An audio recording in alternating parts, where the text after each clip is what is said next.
National Education Policy 2020 gi matung inna Chahi mari gi undergraduate course asi SHING Chatnagadra NATTRAGA Chatnaroidra Haibadu Leingak na CHAP Khang-Hallu HAINA ngasi DESAM na LUCHINGDUNA MAHEIROI singna KHONGJANG ama CHANGSHINKHRE ngasi numit yungba duwaida kwa kaithal da leiba DESAM gi mayai loisangdagi khongchadama Manipuri gi governor unanaba Raj Bhavan tamna lakhi Chahi mari gi course hangdokpa ngamgani natraga ngamloi athubada lautokpiyo MAHEIROI sing gi academic career manghanba yaroi haibana chingba placard kaya paiduna chatkiba khongchad aduna Kaisampa junction yorakpada police na thingki tungda police na DESAM gi thomi nipana saba team ama Directorate of Higher Education gi director ga unanaba changhanki khongjang aduga mari leinana DESAM gi president Mayekbam Somorjina hai National Education Policy 2020 asi SHING Collegiate Education da kumjali singani kunithoi lisingani kulhumdoi gi session dagi implement tawkibagi matung ihan hanba batch ki oina lakliba June 13 dagi taruk suba semester gi examination thagadawri bane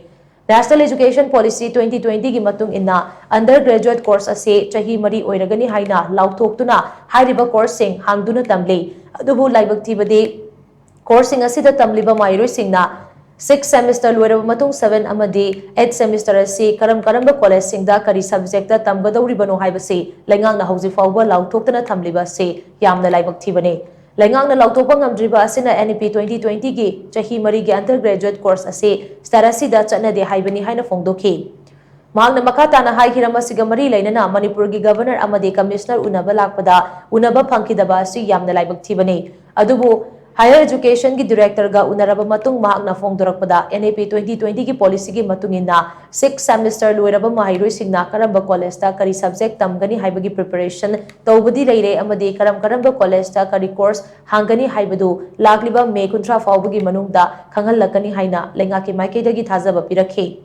Karigumba lakliba May 13 fawbagi manungda hairiba singasi thabakta onthoraktaba tarabadi mathang numitagi Manipurda leiriba MAHEIROI singal loinana makhal makha kyagi khongjang changsilakani masida tholakpa afafadagi tekchak pumnamak mari leinaba singna pugadabani haina mangna makha takhi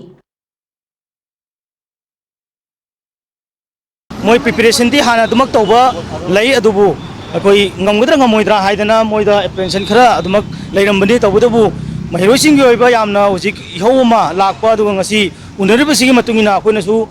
ngamni daga ngamoi haibasi athuba matamda laukthokpiyo haidana yam kana akoi taksin bani adubu government ki maikai dagi hojik thamaisi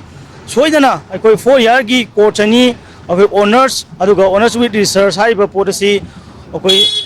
animak akoi hangpa yaba college singda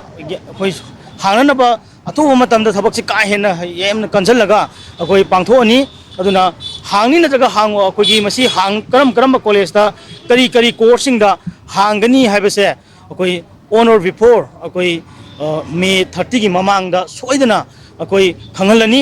haibasi ma akoi lengaki mafamdagi akoi khangalakpa leire karigumba masi bahawada government na karam college ta kari course singda kari subject sing hangani haibase masi thajaba pira bahawada karigumba tawraktaba taragadi makha tarabada MAHEIROI sing gi career manghan bagi damakta thoklakpa apa phatagi dai thogdang kudimak responsibility kudamak laingak na mari lainaba department na logadabani